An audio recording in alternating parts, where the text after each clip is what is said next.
आज की क्लास में हम देखेंगे मध्य प्रदेश के व्यक्तियों के उपनाम और उनकी उपाधियां। सबसे पहले हम देखते हैं कुंवर चैन सिंह। कौन है कुंवर चैन सिंह? कुंवर चैन सिंह को मध्य प्रदेश का क्या कहते हैं? मंगल पांडे।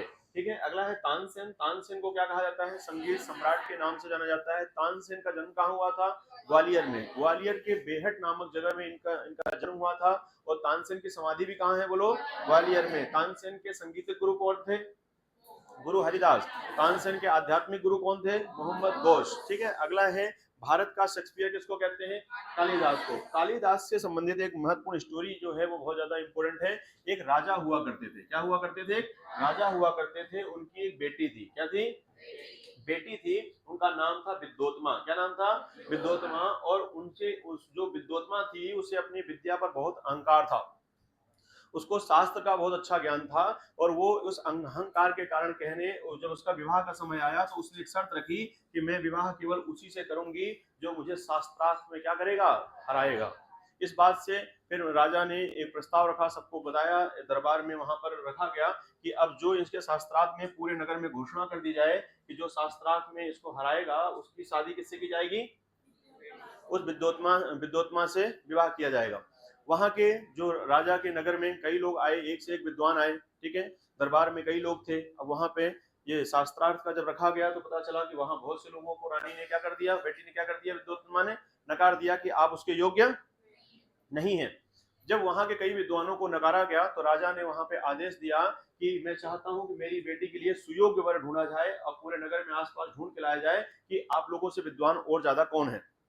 तो जिन जिन लोगों को नकारा गया था उन्होंने एक योजना बनाई कि हम विद्योत्मा के लिए एक ऐसा वर ढूंढेंगे जो जिसने हम जैसे योग्य व्यक्ति को नकारा है, हम इसके लिए बहुत मूर्ख से मूर्ख व्यक्ति ढूंढ के लाएंगे। इसलिए वो जितने भी लोग थे ना, वो सब कुछ लोग रास्ते में निकलते हैं कि हम इसके लिए महामूर्ख व्यक्ति लेके आएंगे।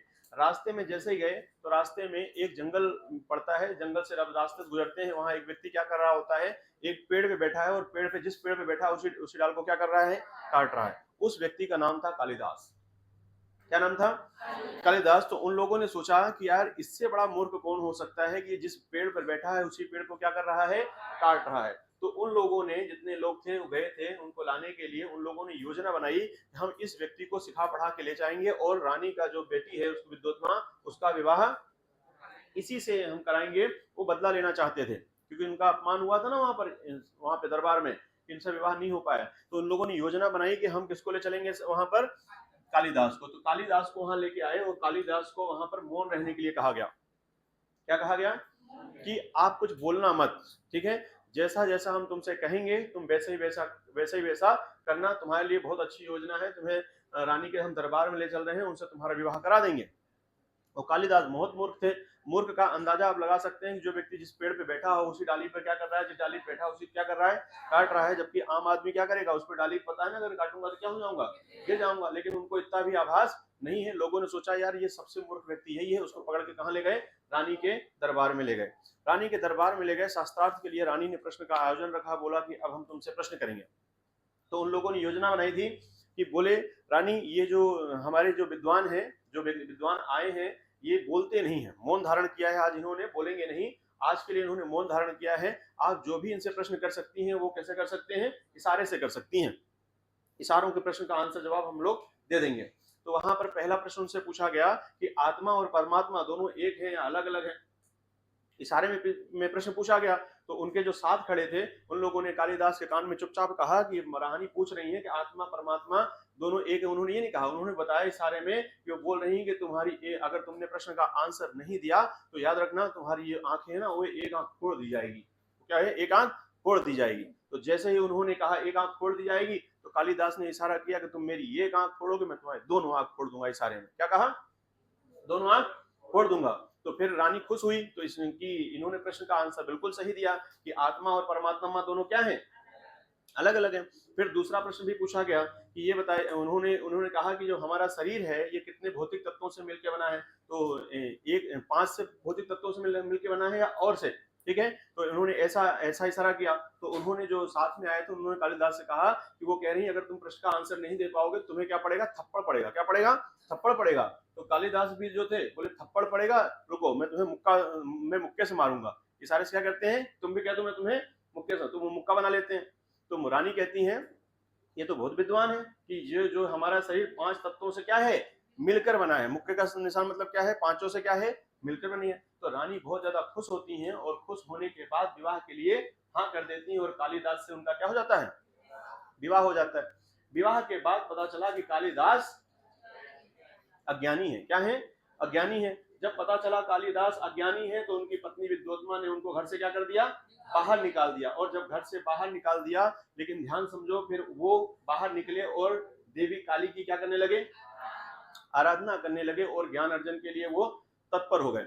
लेकिन ध्यान समझो, आपने गाना सुना होगा, भला है बुरा है और क्या है, जैसा भी है मेरा पति कैसा है, देवता है। घर से भले निकाल दिया लेकिन पति तो पति है। अब विवाह तो हो गया है, अब कोई दूसरा पति करने का कोई संभव है नहीं। तो फिर इनको, जो इनकी पत्नी थी विद्योत्मा, उन्होंने ठाना कि नहीं, अब भले अज्ञानी है, कुछ भी हैं, लेकिन जो और दरबार में जो अन्य लोग थे और बाहर बाहर से जो विद्वान लोग थे उनको बुलाया गया और बुला के जो कालिदास है इनको ज्ञान अर्जन कराया गया।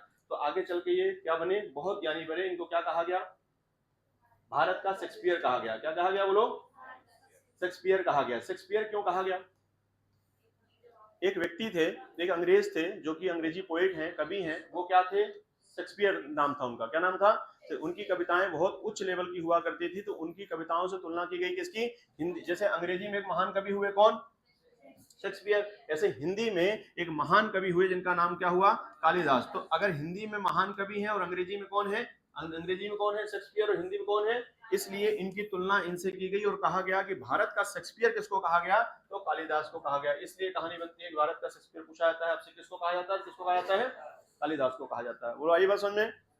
अगर आपसे पूछा जाए कि भारत का शेक्सपियर किसको कहते हैं, क्या कहेंगे, कालिदास। कालिदास एकेडमी कहाँ है, उज्जैन में। कालिदास की पत्नी का नाम क्या था, सबसे बड़ा मूर्ख कौन था उस समय, कालिदास। लेकिन कालिदास को मूर्ख क्यों समझा गया था, क्योंकि जिस पेड़ पे बैठे थे उसी डाली को क्या कर रहे थे, और उसमें वाकई वो मतलब मूर्ख थे। लेकिन उनकी विद्वता के लिए माँ काली की उन्होंने आराधना की और उनकी पत्नी का भी बहुत योगदान माना जाता है कि उन्हें आगे चल के क्या बनाया गया, ऐसे विद्वानों के संगत में लाया गया, ज्ञान अर्जन कराया गया ताकि वो क्या हो सके, विद्वान। लेकिन उन्होंने इतनी विद्वता हासिल की कि वो फिर भारत के क्या कहलाए, शेक्सपियर कहलाए। बोलो आई बात समझ में। चलिए, जो है चंद्रशेखर को क्या कहा जाता है, शहीद। इनका उपनाम जो है क्या है, शहीद है। इसके बाद अगर पूछा जाए अनिल काकोड़कर, ये क्या कहे गए, विज्ञान पुरुष। ये भी प्रश्न पूछा जाता है कि एमपी के विज्ञान पुरुष किसको कहते हैं, तो याद रखिए अनिल काकोड़कर को कहा जाता है। पंडित द्वारिका प्रसाद मिश्र को क्या कहते हैं, याद रखना, आधुनिक चाणक्य कहते हैं। ठीक है, माखनलाल चतुर्वेदी क्या कहते हैं, एक भारतीय आत्मा कहते हैं। कुंजीलाल दुबे को मध्य प्रदेश के विधि पुरुष। सुमित्रा महाजन का उपनाम भाई। अलाउद्दीन खां का सर्वोच्च सम्राट। और एक और है आचार्य केशव प्रसाद, इनको कहते हैं कठिन काव्य का पेड़। अच्छा भूत। तो संत सिंगा जी को कहते हैं मालवा का कवि। अगर आपसे पूछा जाए मालवा का कवि किसको कहते हैं, संत सिंगा जी को कहते हैं। अगर पूछा जाए स्वर्गीय लक्ष्मण सिंह गोड़ को क्या कहते हैं, क्या उपनाम इनका है, याद रखिए दादा। इसके बाद अहिल्याबाई होलकर को भी बहुत सम्मान दिया जाता है इंदौर में। इनका एक उपनाम क्या है बोलो, लोक माता या फिर क्या कहते हैं, देवी। अशोक कुमार का उपनाम क्या है, दादा मुनि। एक बार फिर से आइए पूरी चीजों का रिवीजन कर लेते हैं। क्या क्या हमने बताया, सबसे पहले एमपी के जो है मंगल पांडे किसको कहा गया, कुंवर चैनसू। संगीत सम्राट किसको कहा गया, तानसेन को। भारत का शेक्सपियर किसको कहा गया, शहीद किसको कहा गया। अच्छा, चंद्रशेखर का मूल नाम क्या था, चंद्रशेखर तिवारी। क्या नाम था, चंद्रशेखर तिवारी। ये कहां से थे, भावरा, भावरा गांव अलीराजपुर। ठीक है, अलीराजपुर में एक मुर्गे की प्रजाति बहुत फेमस है, कौन से, कड़कनाथ प्रजाति का मुर्गा। कहाँ पाया जाता है ये, अलीराजपुर। भावरा के अलीराजपुर में इनका जन्म हुआ था और उसका नाम क्या कर दिया गया है, चंद्रशेखर आजाद नगर। उसका नाम क्या कर दिया गया है, चंद्रशेखर आजाद नगर। ठीक है, चलो नेक्स्ट देखो। अनिल काकोड़कर को क्या कहते हैं, विज्ञान पुरुष कहते हैं। फिर हमने देखा जो आधुनिक चाणक्य कहा गया, किसको कहा गया, पंडित द्वारिका प्रसाद मिश्र को। एक भारतीय आत्मा किसको कहा गया, माखनलाल चतुर्वेदी को। इनके नाम से यूनिवर्सिटी भी है ना, माखनलाल चतुर्वेदी यूनिवर्सिटी। मध्य प्रदेश के विधि पुरुष किसको कहा गया, और ताई किसको कहा गया, सुमित्रा महाजन को। अलाउद्दीन खां को क्या कहा गया, सर्वोच्च सम्राट। इसके बाद आचार्य केशव प्रसाद को क्या कहा गया, कठिन काव्य का पेड़, इनका उपनाम है। और संत जो है सिंगा जी को क्या है, मालवा का कवि। इसका उपनाम है संत सिंगा जी। स्वर्गीय लक्ष्मण सिंह गौड़ का उपनाम क्या है, दादा। अहिल्याबाई होलकर का लोक माता या फिर देवी। अशोक कुमार का जो है उपनाम क्या है, दादा मुनि। बोलो यस या नो। ठीक है, नोट कर लीजिए।